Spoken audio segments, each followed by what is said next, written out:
নমস্কাৰ বন্ধুসকল, স্বাগতম জনাইছো অন্য এটা ভিডিঅ'লে। আৰু আজিৰ ভিডিঅ'টো কোনো ধৰণৰ ৰোষ্ট নহয়। আজিৰ ভিডিঅ'টোত আমি কথা পাতিম ৰিক্ষিতা দাসৰ বিষয়ে, যিয়ে লখিমপুৰৰ লগতে নাৰায়ণপুৰৰ মেৰমুখবাসী ৰাইজলৈ গৌৰৱ কঢ়িয়াই আনিছে। তো বলক বেছি দেৰি নকৰি আজিৰ ভিডিঅ'টো আৰম্ভ কৰোঁ।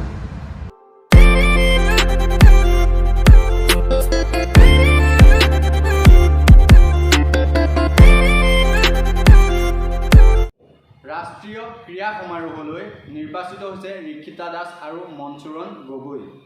শিশু শিক্ষা সমিতি অসমৰ উদ্যোগত প্ৰান্তীয় ক্ৰীড়া প্ৰতিযোগিতাত ৰিক্ষিতা দাসে শ্ৰেষ্ঠ খেলুৱৈ বঁটা অৰ্জন কৰিবলৈ সক্ষম হৈছে।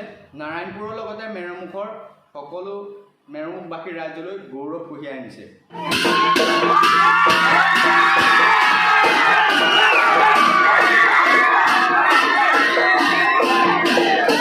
শিশু শিক্ষা সমিতি অসমৰ উদ্যোগত অনুষ্ঠিত হোৱা প্ৰান্তীয় ক্ৰীড়া প্ৰতিযোগিতাত আমাৰ গাঁৱৰে ভণ্টি ৰিক্ষিতা দাসে হাৰিয়ানাৰ কুৰুক্ষেত্ৰত অনুষ্ঠিত হ'বলগীয়া ৰাষ্ট্ৰীয় ক্ৰীড়া সমাৰোহলৈ নিৰ্বাচিত হৈছে।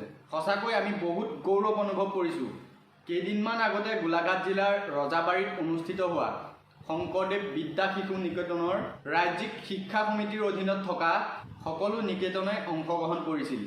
সেই খেলখনত লখিমপুৰ জিলাৰ নাৰায়ণপুৰৰ শংকৰদেৱ শিশু নিকেতনৰ পৰা আমাৰ গাঁৱৰ ভণ্টি মেৰমুখৰ ছোৱালী ৰিক্ষিতা দাসে 17 বছৰৰ অনুৰ্ধ শাখাত 100 মিটাৰ আৰু 400 মিটাৰ দৌৰ প্ৰতিযোগিতাত প্ৰথম স্থান লাভ কৰাৰ লগতে 200 মিটাৰ দৌৰ প্ৰতিযোগিতাত দ্বিতীয় স্থান লাভ কৰি আমাৰ অঞ্চলটোলৈ গৌৰৱ কঢ়িয়াই আনিছে।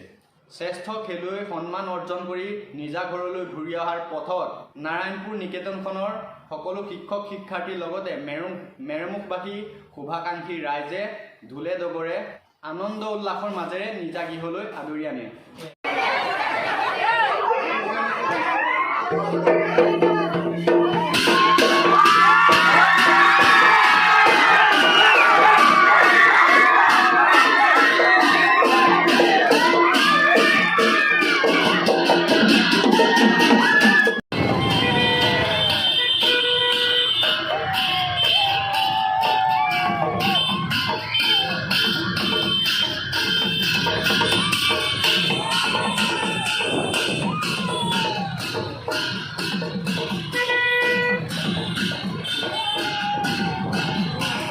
বন্ধুসকল, ভিডিঅ'টো আজিলৈ ইমানে। ভিডিঅ'টো যদি চাই অকণমান হ'লেও ভাল পালে তেতিয়াহ'লে এটা লাইক কৰি দিবা, এটা শ্বেয়াৰ কৰি দিবা আৰু এটা কমেণ্ট কৰি দিবা।